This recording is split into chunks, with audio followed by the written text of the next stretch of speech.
All right, everybody, welcome. Let's go ahead and get started. Today's video, we're going to be talking about the top 3 ways to love yourself through the lens of selfishness. Now, I know that the word selfishness triggers a lot of people because we grew up in a culture and in a world that tells us that being selfish is absolutely unacceptable.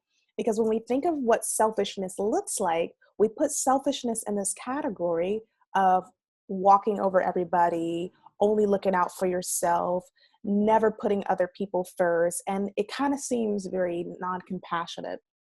And so, some of the things that I want to do today is go over the top 3 ways that you can love yourself by using this model of selfishness in a more loving and compassionate way.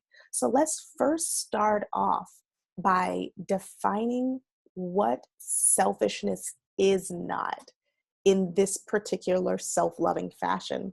Selfishness is not walking over other people. It's not being um, it's not being mean or non-compassionate. It's not pushing people out of the way to get what you want. What selfishness is in this self-loving way is it's taking care of yourself. Selfishness is really putting yourself first. And if we take that model of putting yourself first, how loving is that? Sometimes we go through life just taking care of other people. Hey, Ashley. Taking care of other people, not really putting ourselves in a space where we feel honored or feel good about it. And so, one of the ways that selfishness can really work is when we start to put ourselves first. And selfishness is taking care of ourselves as well as teaching other people how to take care of us. And when we teach other people how to treat us or how to take care of us, then they get in the mindset of learning how to help us, help take care of our own selves, and they both get the benefit out of being selfless and while you become selfish. So that is the first definition and mindset of using selfishness to practice self-love. The second thing that selfishness is a compassionate act of giving back to yourself. When we prioritize the parts of us that allow for us to be in this high status for who we are and what we have going on in our world, it makes life feel more rich and feel more abundant. So when we're not always giving, we give in balance. We don't just overgive. Overgiving is not self-loving.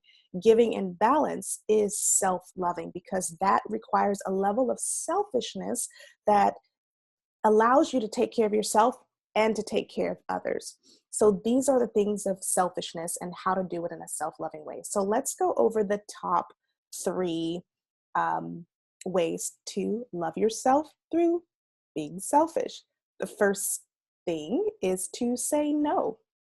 That's a very simple statement. And I'm going from the smallest of intensities to the largest parts of intensities.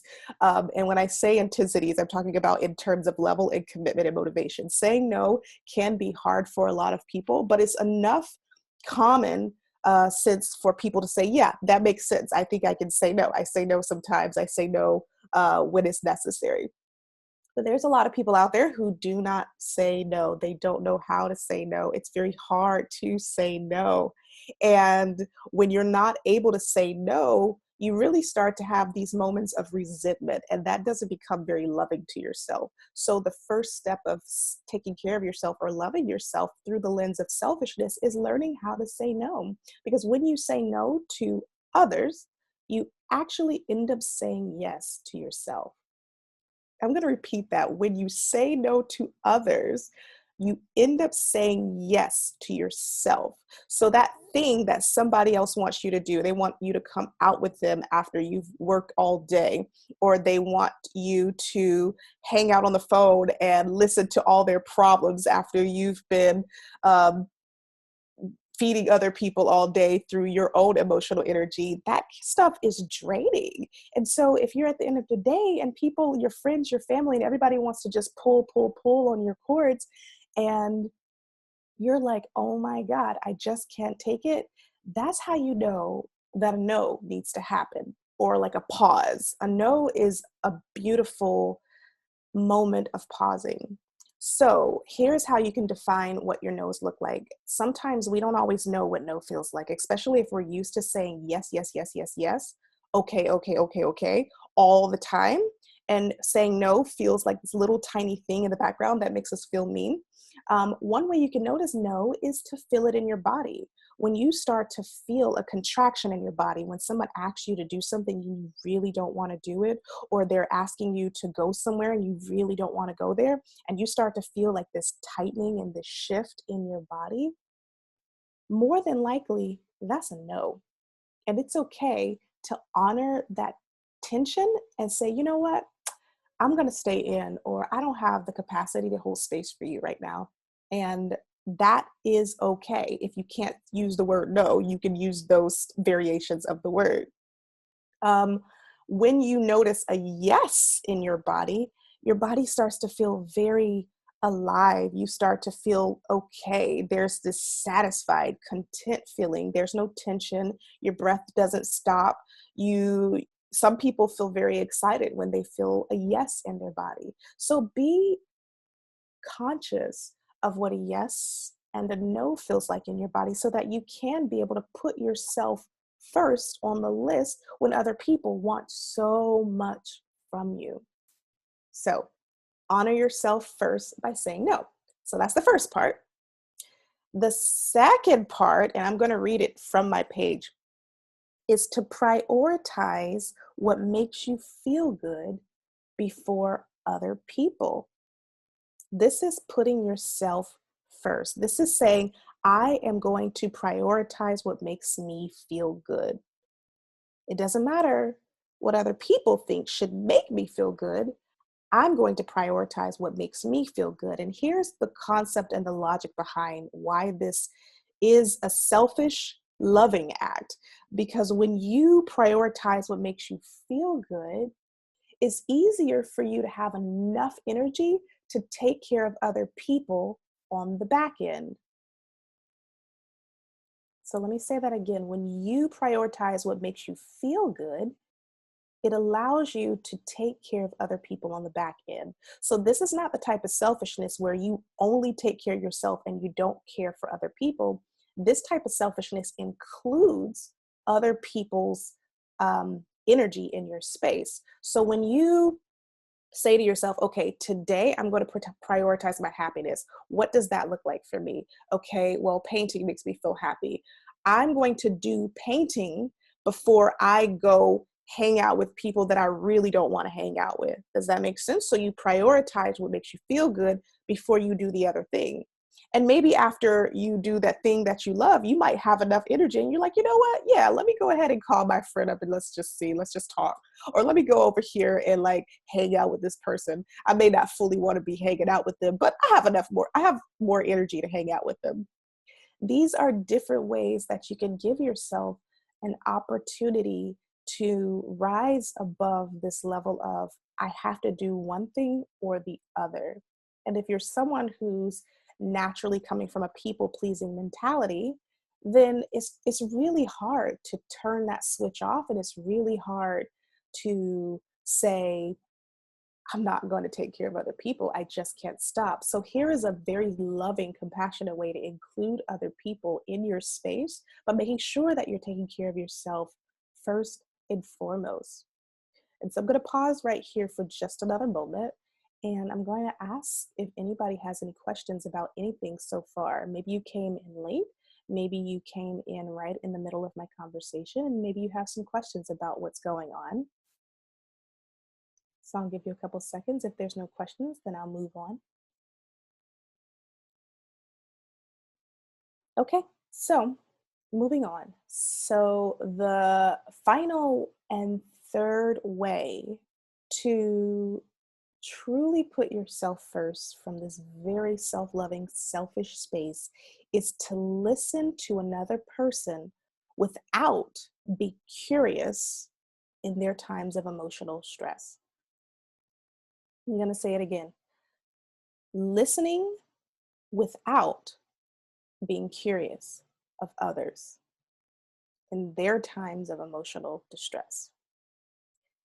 I don't know about you, but I am always someone who, it doesn't matter where I go, where I show up, people will always find me and tell me the most randomest things about their lives and all of their problems. And I guess I just have like therapist healer side on my head that attracts people in that fashion.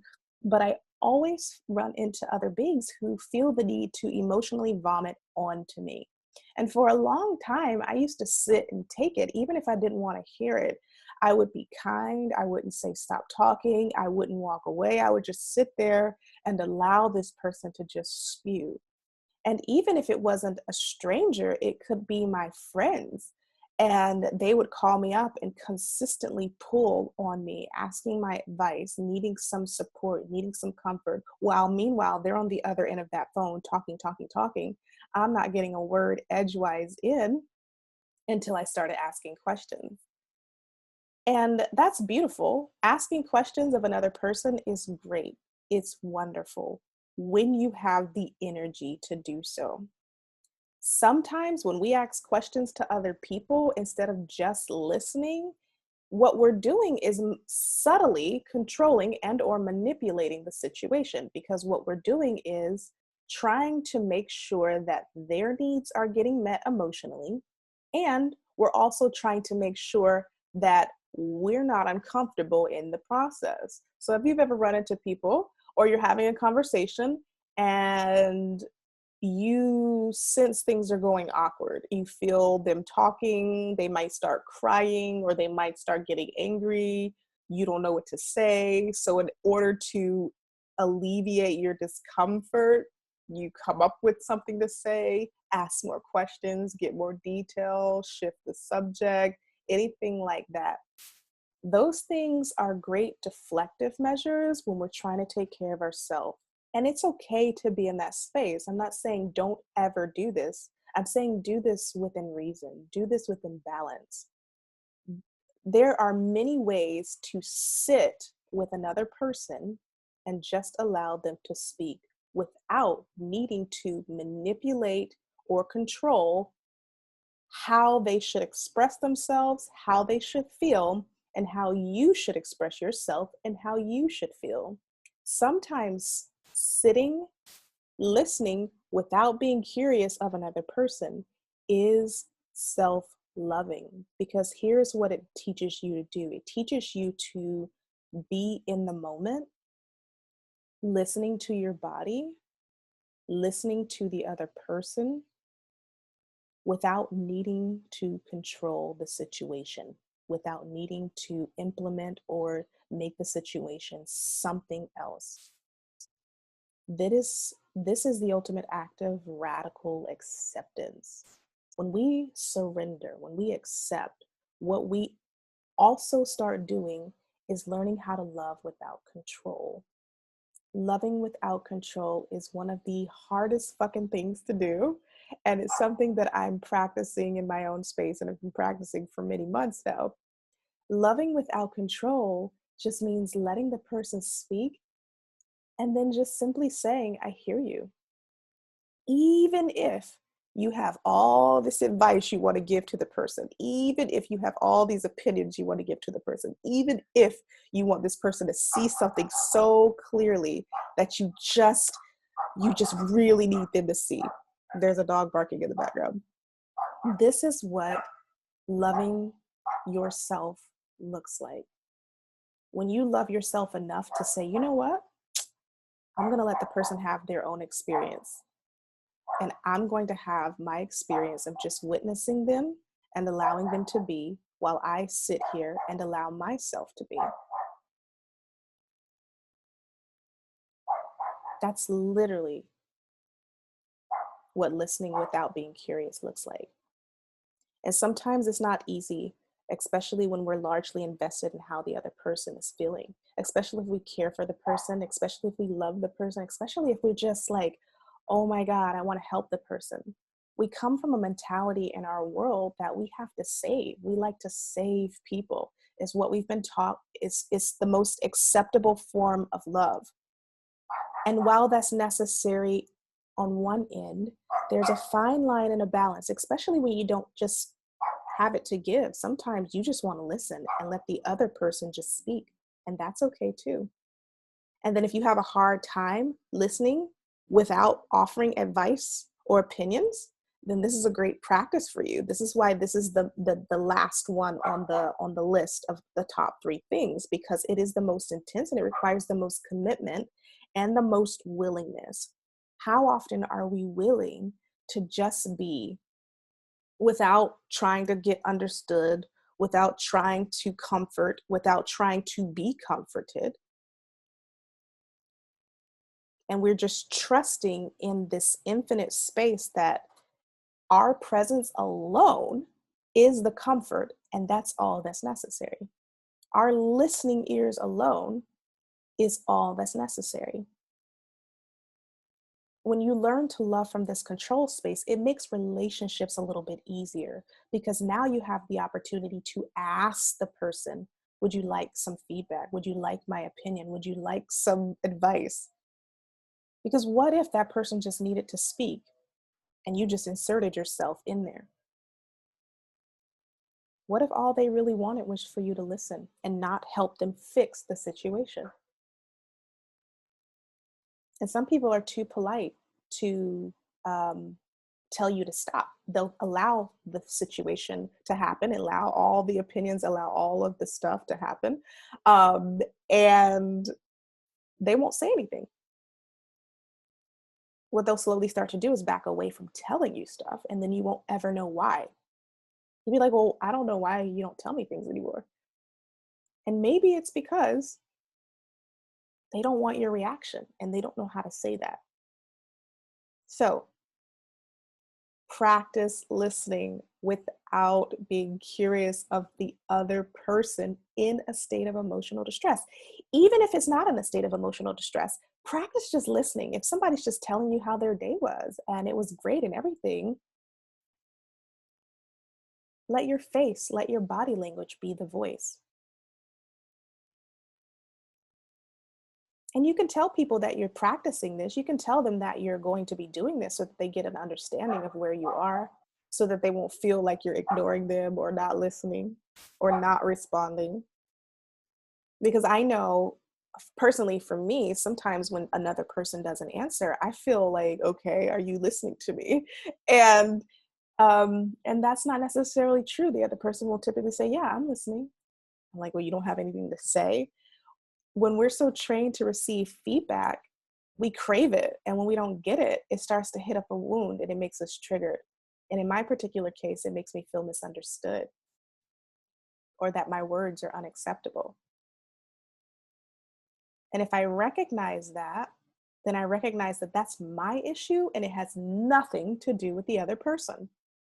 So if you find yourself being triggered because someone is not providing you with the feedback that you desire, you have to take a look at your own story. What are you telling yourself? What's triggering you? What's inside of you makes you feel uncomfortable in the moment? And that's vice versa for the other person too. The other person is responsible for why they're triggered. So, this is how you learn to love yourself through the eyes of selfishness. And I'll go through the steps again. The first step is to learn how to say no, because by saying no to yourself or to other people, you're saying yes to yourself. By saying no to other people, you say yes to yourself. And the second step is prioritizing what makes you feel good before making other people feel good. Prioritizing what makes you feel good before making other people feel good. And this can be a tricky one too, especially if you have kids. When kids need all of your love, all of your attention, all of your support, you get to teach your kids what boundaries are in place to make sure that you're taken care of before you take care of them. That's easier said than done and possible to do. And then the third and final way to love yourself through the lens of selfishness is to learn how to listen without being curious of another person. And curiosity looks like asking questions, inserting opinions, providing advice, providing a solution, trying to make them feel good when they're sad or angry, trying to calm them down. That's what being curious looks like. So if you erased all that and you just listened and allowed the other person to have their process, you can have your process too. So that is it for our beautiful session today. Any questions about anything that I've mentioned here so far? You can take yourself off of mute if you have anything, or you can type them in the chat box below.